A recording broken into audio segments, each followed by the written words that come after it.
Okay, let's unpack this. We got this really fascinating stack of sources from a listener digging into the spiritual side of uncertainty. Mm-hmm. And this isn't just about feeling a bit down or, having a bad day.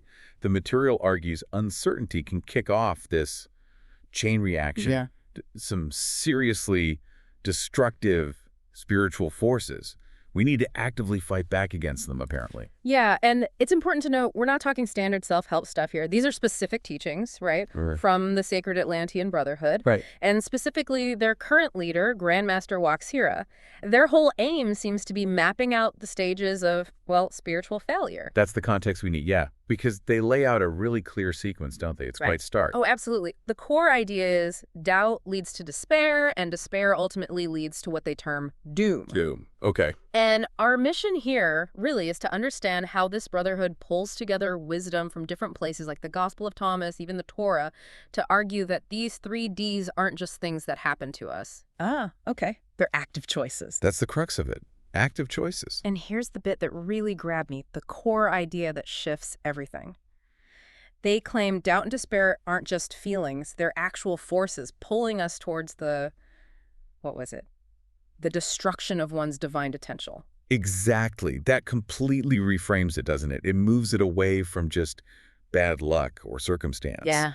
And puts the responsibility squarely on, well, our spiritual response. It becomes about spiritual failure, potentially. It forces you to see these states not as, like, emotional accidents, but as actual steps away from your best self, your highest potential. And if you accept that premise, then that first step, doubt, suddenly looks incredibly dangerous, maybe the most dangerous part. Okay, let's start there then, because, we all use healthy skepticism, right? We question things, check information, it's sensible.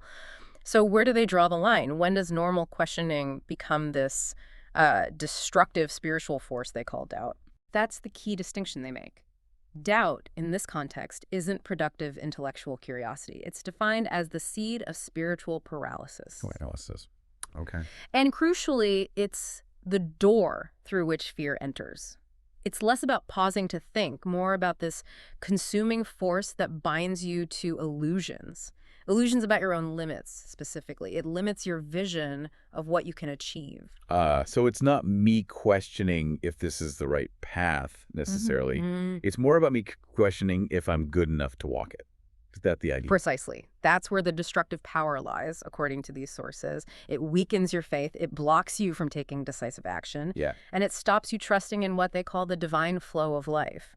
So limitation starts to rule because you start believing things can change or that you can break through. You get stuck thinking about past failures instead. Oh, I think we've all felt that, endlessly scrolling instead of making that difficult phone call or starting that project, that inertia. Exactly that inertia. And what's interesting is how they connect this spiritual perspective to older wisdom traditions. They bring in saying 70 from the Gospel of Thomas to show the consequence of this paralysis. Oh, what does it say? It says, "If you bring forth what is within you, what you have will save you. If you do not bring forth what is within you, what you do not bring forth will destroy you." Wow. Okay, that's pretty direct. Yeah. So your own inner stuff, your potential, that's what saves you. But only if you actually bring it out. If you doubt your ability to do that, if you hold back, that same potential becomes toxic. Yeah. Because you neglected it. Exactly. The doubt paralyzes the action needed to make that inner potential real. If you don't use what's inside you, that unused potential turns into a source of self-criticism, even self-destruction. Grandmaster WaXhira wraps it up by saying, when you give in to doubt, you essentially become a spectator in your own life. Oof. A spectator. Yeah, you stop moving. You're just stuck questioning everything instead of actually looking for solutions or, seeking truth. That paralysis. Yeah. Yeah, it sounds like the perfect breeding ground for the next stage they talk about. If doubt is the seed, then despair is the rotten fruit. Exactly. Right. The sources are clear. Despair is the inevitable consequence of prolonged doubt. It's that moment when just hesitating turns into this deep, heavy state of hopelessness. Okay. WaXhira actually calls it the trap in which your spirit becomes bound. This is where your belief that things can change just collapses utterly. And they describe this collapse in really serious terms, right? Like spiritual death. Is despair just extreme apathy, or is it something more like the actual inability to even imagine a better future? That sounds much scarier. It's the second one, and that's a crucial point. They call it the spiritual death of vision. It means growth stops because your soul literally stops seeing possibilities. You can't see any open doors. And if you can't even envision a future or a solution, well, you can't move towards it, can you? No matter how physically able you might be. It's like the moment you stop searching for the exit door, you've basically accepted you're in prison. That's the core lie of despair, according to this teaching. Yeah. And this is where the Brotherhood brings in other wisdom to fight back against that lie. They actually use the Torah, specifically Jeremiah 29.11. Oh, interesting. How does that fit? Well, Jeremiah 29.1 says, "For I know the plans I have for you, declares the Lord, plans for welfare and not for evil, to give you a future and a hope."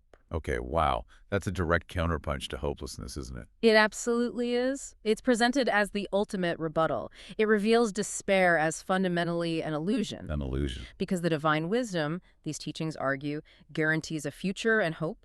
Despair is like a spiritual blindness that tells you there's no way out, even when the path might actually be held wide open for you. Okay, so doubt paralyzes us, stops us acting. Despair then crushes our inner vision, our hope. And that path leads eventually to the final stage. Doom. We really need to clarify this term doom for listeners. It sounds dramatic. It does not mean the world ending or some external disaster, right? Absolutely vital point. Yes, doom here is internal. It's the consequence inside us. It's the destruction of our spiritual path. Okay. Or you could call it the collapse of our divine potential. And it happens entirely because someone abandons their spiritual mission. They end up living a life that feels, well, devoid of purpose, clarity, and fulfillment. It's a self-inflicted inner catastrophe. It almost sounds like finally just. Accepting the negative story that doubt and despair were telling you about yourself. Accepting that limited definition. That's a great way to put it, yes. It's the state of living permanently cut off from your inner truth, your inner light.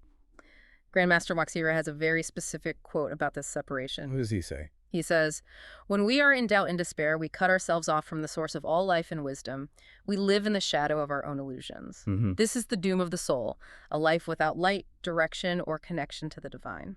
Wow, that's powerful. So the whole sequence, doubt, despair, doom, it's all about breaking that connection. Doubt starts it, despair locks it in, and doom is just living permanently in that disconnected state. Exactly. Which thankfully brings us to the final part, because the sources are also incredibly clear. This isn't some unavoidable destiny. If these are illusions, shadows, then the solution has to be about bringing in light and taking action. Okay, so what's the core antidote? How do we reverse this whole process? The antidote, the sources really emphasize this, is faith and trust in the divine plan. But crucially, they clarify, this isn't passive wishing. Right. It's the active choice to bring awareness, to bring light into those internal shadows. That awareness itself banishes the illusion. So we can't just hope the darkness goes away. We need practical steps. And the Brotherhood, they're very specific about this, right? They give 4 core practices. Let's break those down. What's the first one? First, practice. Reaffirm your divine connection. And this isn't just, thinking nice thoughts. It means actively working to restore your faith and trust that guidance is there, support is available through things like deep prayer, consistent meditation, or maybe established rituals, whatever works for you, to consciously reconnect with that original sense of purpose you might have lost touch with. Okay, reconnect. Makes sense. What's number 2? Number 2 tackles doubt head on. Question your assumptions. If doubt grows from those limiting beliefs we have, I'm not smart enough, I'm too old, I don't deserve this. Yeah, those nagging thoughts. You have to challenge them directly, put them on trial, essentially. How do you do that? Just argue with yourself. Well, that's where you bring in your rational mind. Yeah. You use that power of questioning, the same power to doubt hijacked, and turn it back on the doubt itself. Ask yourself, is this belief actually true? Is it helping me? Who really benefits if I keep believing this? It disrupts that negative inner soundtrack. Okay, challenge the thoughts. Got it. The third practice seems vital for breaking that paralysis we talked about. Absolutely. It's act with courage. This is the big one. Take action, even when doubt is still there whispering in your ear. So you don't wait for the doubt to disappear first? No, that's the key. You don't wait for confidence. Confidence follows action. It doesn't precede it. That's a huge shift for a lot of people. It is. Action is the physical proof that you're moving away from despair. You build momentum step by step. The sources say even tiny, decisive actions start to chip away at the hopelessness that despair feeds on. Okay. Act anyway. And the final one, Number 4 sounds like it targets the feeling of despair directly. Exactly. It's practice gratitude. This is about deliberately shifting your focus. Despair makes you fixate on lack, on what's missing, what's wrong. Mm-hmm. Gratitude forces you to look at the abundance that's already in your life right now, even small things. So you actively look for the good stuff. You actively look for it and acknowledge it. They argue it's almost impossible to feel genuine gratitude and deep despair at the exact same moment. One pushes the other out. It shifts your perspective from dark limitation to, well, hope and potential. Okay, those 4 practices are really concrete. Reconnect, question assumptions, act with courage, practice gratitude. But beyond those, the Brotherhood also offers this sort of spiritual toolkit, Right. like navigation tools for uncertainty. Yeah, this is where their practical side really comes through. They list 3 specific tools. First is the compass of the rational mind. We touched on that. Right. It's your ability to use logic, to reality check your emotions. When fear starts screaming that everything's falling apart, your rational mind can step in and say, okay, hold on, let's look at the actual facts here. It provides a crucial counterbalance. We definitely need that anchor when emotions get stormy. And the second tool is so simple but powerful, the anchor of the breath. That's your grounding technique. It brings you back to the present moment. Think about it. Doubt and fear are almost always about anxieties of the future or regrets from the past.